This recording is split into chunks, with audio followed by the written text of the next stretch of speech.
आपको लगता होगा कि आपके चार्ट में जो नीच का ग्रह है, जो डेबिलिटेटेड प्लैनेट है, वो सारी प्रॉब्लम्स को क्रिएट कर रहा है। वही सारे ऑब्स्टिकल्स का जड़ है। ऑब्वियसली जहाँ पे चार्ट में दिमाग अटका होता है, जिस प्लैनेट पे होता है या फिर जो प्लैनेट हमें लगता है कि वो हमारे लिए प्रॉब्लम क्रिएट कर रहा है, वो कोई भी ग्रह हो सकता है। स्पेशली डेबिलिटेटेड प्लैनेट्स को लेके ज़्यादा लगता है। तो उनको लेके हम सोचते हैं कि कहीं ये तो प्रॉब्लम नहीं क्रिएट कर रहा। आप जितने भी लोगों की लाइफ देखेंगे, ईश्वर से लेकर के और जिन लोगों ने अपने लाइफ में बहुत अच्छा किया है उन तक, कृष्ण भगवान का जन्म जेल में हुआ, कारागार में हुआ, फिर वहां से उनकी लाइफ देखिए, लाइफ में कितने सारे ऑब्स्टिकल्स रहे। पांचों पांडवों के जीवन में वनवास रहना, फिर अज्ञातवास रहना, सारा धर्म का ज्ञान, धर्म का साथ देते हुए, संपत्ति रहते हुए, सब कुछ रहते हुए, फिर भी इतने सारे कष्ट झेलना, ऑब्स्टिकल्स को फेस करना। क्या उनकी लाइफ फेल थी? बिल्कुल ऐसा नहीं है, उनकी लाइफ बिल्कुल फेल नहीं थी। आज हम इसी कॉन्सेप्ट पे बात करेंगे जो डेबिलिटेटेड प्लैनेट का कॉन्सेप्ट होता है। आज हम डेबिलिटेटेड प्लैनेट के बारे में बात करेंगे कि आपके चार्ट में अगर कोई प्लैनेट नीच का है तो एग्जैक्टली रिजल्ट कैसा देता है और उसका इम्पैक्ट आपके लाइफ पे क्या रहने वाला है, आपके सबकॉन्शियस पे क्या रहने वाला है, आपके मेंटल पे क्या रहने वाला है, आपके बिहेवियर पे क्या रहने वाला है और आपके फिजिकल लाइफ में वो कैसे रिजल्ट्स दे सकता है, कैसे इवेंट्स वो दे सकता है। इन सारी चीज़ों की बात हम करेंगे। नमस्ते, मेरा नाम है दार्शिक पांडे और आज हम बात करेंगे डेबिलिटेटेड प्लैनेट्स के बारे में। डेबिलिटेटेड प्लैनेट्स होते क्या हैं? आपके चार्ट में वो प्लैनेट जो अपने कंफर्टेबल इन्वायरमेंट में नहीं बैठा है, एक ऐसे एनर्जी सिस्टम में बैठा है जो उसके नेचुरल बिहेवियर से अपोजिट है, वो कंफर्टेबल नहीं है वहां पे।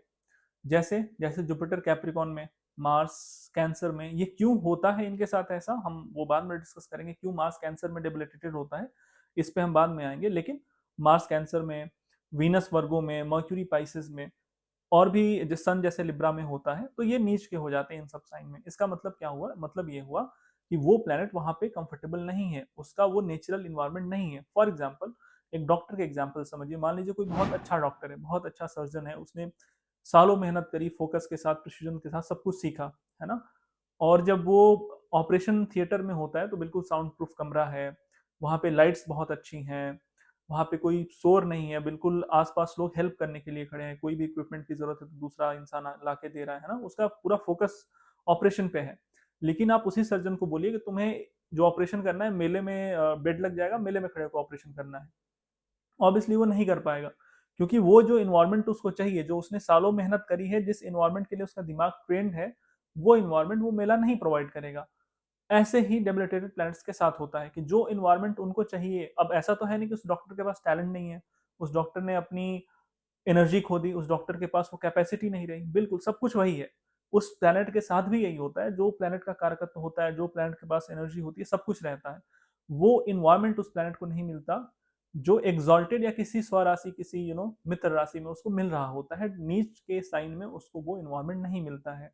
तो इसका मतलब ये नहीं है कि उस डॉक्टर के पास स्किल नहीं है, उस डॉक्टर के पास टैलेंट नहीं है, उस डॉक्टर ने मेहनत नहीं करी है। सेम प्लैनेट के साथ है। प्लैनेट अगर नीच का है तो इसका मतलब ये नहीं कि प्लैनेट के पास एनर्जी नहीं है, प्लैनेट अब रिजल्ट नहीं देगा, प्लैनेट में जो भी अच्छी चीजें थी वो सब चली गई हैं, ऐसा कुछ नहीं होता है। सिर्फ वो जहाँ पे बैठा है, वो उसका जो नेचर है, जो उसका बिहेवियर है, जो उसका काम करने का तरीका है, उसे अब वो साइन सपोर्ट नहीं करता है। As simple as that. अब क्वेश्चन ये है कि आपको डेबिलिटेटेड प्लैनेट मिला क्यों? किसी के चार्ट में एक भी नहीं होता है, किसी के चार्ट में एक होता है, दो होता है, किसी के चार्ट में चार चार होते हैं। चार तो खैर बहुत रेयर कंडीशन है, बट लेकिन मिलता क्यों है? जो आपका चार्ट है, जो कुंडली है, ये कोई रैंडम चीज नहीं है। ये आपके पास्ट लाइफ का जो एक ब्लूप्रिंट है, कर्मों का ब्लूप्रिंट है, या फिर यूं कहिए कि जो पास्ट लाइफ के कर्मों का हिसाब किताब होता है, वो सब जोड़ के इस लाइफ के लिए मिल जाता है। उसी का एक लैंग्वेज फॉर्म है आपका चार्ट। अगर आपको कर्मों के बारे में समझना है, कैसे काम करते हैं, तो आप पिछली वीडियोस को देखेंगे, आपको समझ में आ जाएगा। तो जो चार्ट है वो कोई, जैसा मैं समझा रहा था, कोई रैंडम चीज नहीं है। जो भी प्लेनेट आपको मिला है उसको लेके आप पास्ट लाइफ में कुछ ना कुछ करके आए हैं। जो नीच का प्लेनेट है उसके सिग्निफिकेशंस को, जैसे जुपिटर विजडम को, एक्सपेंशन को, नॉलेज को गवर्न करता है, वीनस ब्यूटी को, लग्जरी को, मनी को, वेल्थ को, रिलेशनशिप्स को, पार्टनरशिप्स को गवर्न करता है। बाकी सारे प्लैनेट्स भी बहुत सारी चीजों को गवर्न करते हैं। उन सिग्निफिकेशंस को या तो आपने पास्ट लाइफ में अवॉइड करा होता है या एक्सेसिव यूज करा होता है। दो ही केस में आपको डेबिलिटेटेड प्लैनेट मिलता है। और ये चीज मैं रैंडमली नहीं कह रहा हूं। जब आप बहुत सारे चार्ट्स को देखेंगे, बहुत सारे चार्ट्स पे काम करेंगे, तो आपको लोगों के बिहेवियर का पैटर्न समझ में आएगा कि जिनके चार्ट में डेबिलिटेटेड प्लैनेट है वो कैसा बिहेव करते हैं। कहीं ना कहीं वो सबकॉन्शियसली पास्ट लाइफ से लेके आ रहे हैं, कहीं ना कहीं उनके दिमाग में एक चीज जाने अनजाने में बैठी हुई है जिसके अकॉर्डिंगली वो बिहेव कर रहे हैं।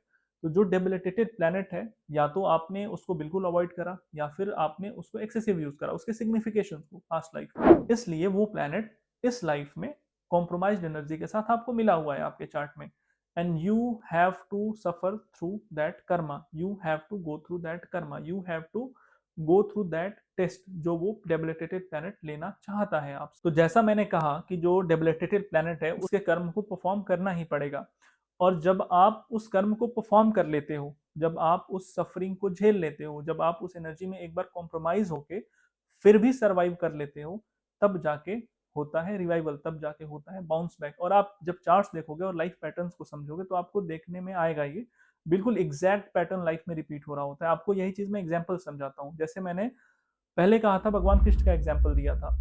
उनकी लाइफ कहाँ से शुरू हुई? कारागार से शुरू हुई। फिर कारागार के बाद लाइफ कैसे कैसे बढ़ी, प्रॉब्लम्स थी, हर्डल्स थे। क्या पूरी की पूरी लाइफ ऑब्स्टिकल से भरी रही? बिल्कुल नहीं भरी रही। जब एक बार वो कर्म परफॉर्म हो गया तो लाइफ आगे बढ़ी, लाइफ में अच्छी चीजें भी हुई। ये मैं आपको सिर्फ एग्जाम्पल के लिए कह रहा हूँ। दूसरा एग्जाम्पल कौन सा है? पांडवों का मैंने एग्जाम्पल दिया। उनके पास भी बहुत सारे समय समय पे ऑब्स्टिकल आए, तो क्या वो फेस बना रहा? एक बार जब आप उस कर्म को परफॉर्म कर लेते हो तो लाइफ ऑब्वियसली ऊपर जाती है। अब आपको मैं इसी चीज को प्लेनेट के एग्जांपल से समझाता हूँ। सपोज करिए किसी का सैटर्न डेबिलिटेटेड है, तो अगर वो करियर में कुछ इंसान शुरू करना चाहता है तो उसे सफरिंग के थ्रू जाना पड़ेगा, उसे वो कर्म परफॉर्म करना पड़ेगा जिसमें वो कम्प्रोमाइज्ड है, या फिर जिसको पास्ट लाइफ में उसने अवॉइड किया या एक्सेसिव यूज करा। अब किसी का सैटर्न जब डेबिलिटेटेड है, फॉर एग्जाम्पल उसने सोचा है कि मैं एक्स अमाउंट ऑफ मनी से इस लेवल की कोई चीज शुरू करूंगा, या फिर मैं इंजीनियर हूं या फिर मैं डॉक्टर हूं तो मैं इस हॉस्पिटल से शुरू करूंगा। हो सकता है कि उसे वो शुरुआत ना मिले जो उसने सोचा था, हो सकता है उसे स्क्रैच से शुरू करना पड़े, बिल्कुल ग्राउंड जीरो से शुरू करना पड़े, बहुत स्ट्रगल करना पड़े, एक बार में नहीं, दो बार में नहीं, 10वीं बार में शुरू हो, 12वीं बार में शुरू हो। लेकिन क्या शुरू होने के बाद वहीं बना रहेगा? क्या उसका करियर नहीं बनेगा? क्या वो काम नहीं कर पाएगा? बिल्कुल ऐसा नहीं होगा। जब एक बार वो बैरियर टूट जाएगा, जैसे आपने देखा होगा स्प्रिंग जब ऐसे दबता है तो दबने के बाद जब वो छूटेगा तो अचानक से ऊपर आता है ना? वो ऐसा नहीं कि स्प्रिंग दबा ही रह जाता है, वो ऊपर आएगा। ऐसा नहीं है एक बार दब रहा है तो वहीं रहना होगा। सेम ऐसे ही जो डेबिलिटेटेड प्लैनेट्स होते हैं वो रिएक्ट करते हैं ऐसा। अब जो D1 चार्ट होता है वो 2 घंटे का होता है। इसमें आपको जो और ज्यादा मैटर करेगा वो D9 D10 जो भी डिविजनल चार्ट्स होते हैं उसमें वो प्लैनेट किस डिग्निटी के साथ कितना स्ट्रेंथ लेके बैठा है वो भी मैटर करेगा कि फाइनल आउटकम उस प्लैनेट का क्या रहने वाला है। लेकिन अगर वो प्लैनेट D1 में डेबिलिटेटेड है तो कहीं ना कहीं आपको वो रिजल्ट देखने को मिलेगा। और अब हम बात करते हैं डेबिलिटेटेड प्लैनेट्स इंपैक्ट कैसे देते हैं डे टू डे लाइफ में, उनका रिजल्ट कैसा आता है। और जब मैं यहाँ डेबिलिटेटेड कह रहा हूँ तो ये D1 से लेके और D10 तक और भी बाकी जो डिविजनल चार्ट्स हैं वहाँ कितना प्लैनेट स्ट्रेंथ ले रहा है वो भी मैटर करेगा। अगर किसी का D1 D9 D10 हर जगह पे डेबिलिटेटेड है तो डेफिनेटली वो उसके पास इंटेंस एनर्जी है, वो ज्यादा बैगेज कैरी करेगा। और जिसका सिर्फ D1 में है, हो सकता है D9 में एग्जॉल्टेड हो गया, उच्च नौक में चला गया, हो सकता है D9 में और बेहतर हो गया, किसी और साइन में चला गया, तो वो इंटेंस बैगेज नहीं कैरी करेगा। अब आपके चार्ट में जो प्लैनेट डेबिलिटेटेड है ऑब्वियसली उसकी जो बिगनिंग है वो बहुत कंफर्टेबल नहीं होगी, उसकी बिगनिंग जो है वो बहुत एफर्टलेस नहीं होगी। हो सकता है सैटर्न किसी का एग्जॉल्टेड है तो उसको बनी बनाई चीजें, उसको बहुत सारे रिसोर्सेज मिल जाए, उसको बहुत सारी ऐसी चीजें लाइफ में मिल जाए जिससे उसका करियर बहुत इजीली शुरू हो जाए। और किसी का सैटर्न जब डेबिलिटेटेड है तो हो सकता है उसे मल्टीपल अटेम्प्ट्स देने पड़े, बार बार फेल होना पड़े, बार बार एफर्ट लगाना पड़े। लेकिन क्या ये ऐसे ही रहेगा? बिल्कुल ऐसा नहीं रहेगा। जब आप धीरे धीरे धीरे धीरे ग्रो करते हो, धीरे धीरे सीखते जाते हो तो चीजें अच्छी होती जाती हैं। एग्जाम्पल, दो लोग हैं सेम डोमेन में बिजनेस करना चाहते हैं। अब जिसका सैटर्न डेबिलिटेटेड होगा उसे वो सपोर्ट, उसे वो एक्सेप्टेंस, उसे वो स्मूथनेस नहीं मिलेगी।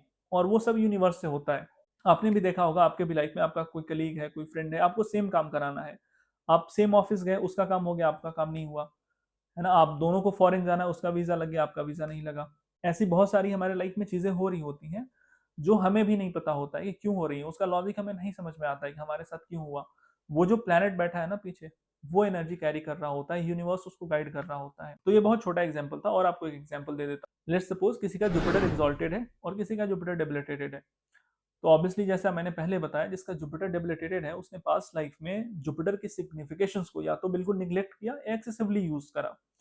जब जुपिटर इस लाइफ में आपका डेबिलिटेटेड है तो आपको जुपिटर के सिग्निफिकेशंस में कार्मिक बैगेज कैरी करना है, आपको एफर्ट डालना पड़ेगा वहां पे, तभी जाके सिग्निफिकेशंस उसकी ठीक होंगी। अब जिसका जुपिटर एग्जॉल्टेड है, अगर वो कुछ सीखना चाहता है, लेट्स सपोज दोनों एस्ट्रोलॉजी सीखना चाहते हैं या फिर दोनों कुछ भी और एक्स वाई जेड कोई भी चीज हो सकती है सीखना चाहते हैं, जिसका जुपिटर एग्जॉल्टेड है, जब वो गुरु के पास जाएगा तो हो सकता है वो जैसा गुरु सोच रहा हो, जिस फ्रिक्वेंसी जिस एनर्जी के लेवल का गुरु सोच रहा हो उसको मिल जाए, और वो बिल्कुल कंफर्टेबली उनके साथ अलाइन होकर वो चीज सीख ले।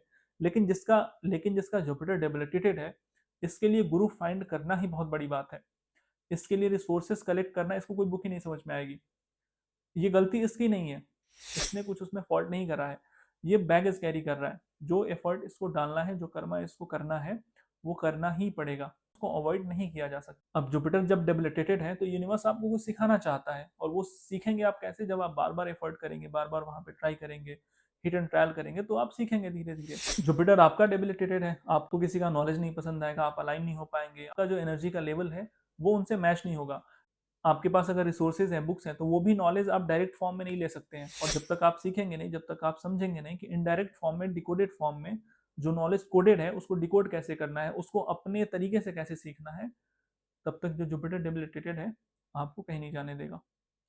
तो जो एनर्जी है डेबिलिटेटेड प्लैनेट की, वो ऐसे काम करती है आपके लाइफ में। और भी इसके बहुत सारे एग्जाम्पल्स हो सकते हैं। अगर आपके चार्ट में कोई डेबिलिटेटेड प्लैनेट है किसी हाउस में, तो आप कमेंट करिए, मैं आपको बताऊंगा कि आपके चार्ट में वो कैसी एनर्जी कैरी कर रहा है। अब आपको मैं एक दो और एग्जाम्पल्स देके समझा देता हूँ कि ये कैसे वर्क करता है और किस तरीके का रिस्ट्रिक्शन आता है डेबिलिटेशन में। जैसे सैटर्न सैटर्न एरीज में डेबिलिटेटेड होते हैं। एरीज जो है वो मार्स का साइन है।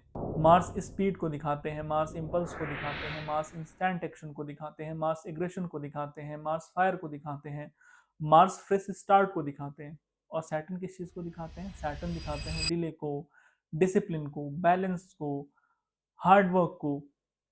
ये दोनों जो एनर्जी है एक साथ नहीं कैरी हो रहा है, एक साथ जा नहीं पाएगा, है ना। मार्स की जो एनर्जी है, मार्स का जो काम करने का तरीका है, जो एरीज का काम करने का तरीका, वो बिल्कुल डिफरेंट है। और जो सैटर्न का काम करने का तरीका है वो बिल्कुल डिफरेंट है। जब सैटर्न एरीज में आते हैं तो वो जो इन्वायरमेंट है एरीज का, उसके हिसाब से सैटर्न रिजल्ट नहीं दे पाते हैं, काम नहीं कर पाते हैं। इसके अलावा अगर आप शनि देव की लाइफ को देखते हो, तो उनकी जो माता जी थी, जो संज्ञा थी, वो सूर्यदेव को छोड़ के चली गई उनके तेज से परेशान होकर के, और वहां पे छाया को छोड़ दिया। सैटर्न का सन के साथ रिश्ता जो है वो हिस्टोरिकली अच्छा नहीं रहा है। सैटर्न को जो उनके नियरेस्ट और डियरेस्ट लोग थे, जहां से उनको प्यार मिलना चाहिए था, वहीं से उन्हें एलियनेशन की फीलिंग मिली, वहीं से उन्हें सेपरेशन मिला, वहीं से उन्हें डिटैच होना पड़ा। तो क्या इस चीज ने सनी को तोड़ा, सनी के लाइफ में वो ऑब्स्टिकल बना? नहीं। उसी रीजन के वजह से सनी इज द कार्मिक टीचर। वही जो सैटर्न ने अन्याय फेस करा, वही जो सैटर्न ने सेपरेशन फेस करा, उसी चीज ने सनी को न्याय का प्रतीक बनाया। तो क्या जिसका सैटर्न डेबिलिटेटेड है, या फिर कुछ भी वो स्टार्ट करना चाहेगा तो इजिली हो जाएगा? नहीं होगा। अगर इजिली नहीं हो रहा है तो क्या लाइफ फेल हो गई? नहीं, फेल नहीं हो गई। इसका मतलब क्या हुआ? वो जस्ट एक कार्मिक बैगेज है जिसको जाना है, जो आपको फेस करना है, और करना ही पड़ेगा। There is no other option. So it was about debilitated planets. Hope कि आपको समझ में आया हो कि एक डेबिलिटेटेड प्लैनेट काम कैसे करता है, क्यों एनर्जी में डिफरेंस आता है। इस वीडियो में इतना ही। नेक्स्ट वीडियो में मैं जो बाकी प्लैनेट्स हैं, मून, जुपिटर, मार्स, एटीसी, सबका मैं कवर कर दूंगा कि जैसे मून स्कॉर्पियो में डेबिलिटेटेड है तो क्या आप रिजल्ट एक्सपेक्ट कर सकते हैं और कैसे वो काम करेगा। अगर मार्स कैंसर में है तो क्यों होता है और उसके पीछे क्या रीजन है, हिस्टोरिकल रीजन क्या है, हमारे शास्त्रों में क्या बताया गया, और जो मार्स का बिहेवियरल सिग्निफिकेंस है आप उसको कैसे इंप्रूव करते हैं, विल इंक्लूड रेमेडीज। तो नेक्स्ट वीडियो में हम बात करेंगे बाकी के ग्रहों के बारे में। धन्यवाद।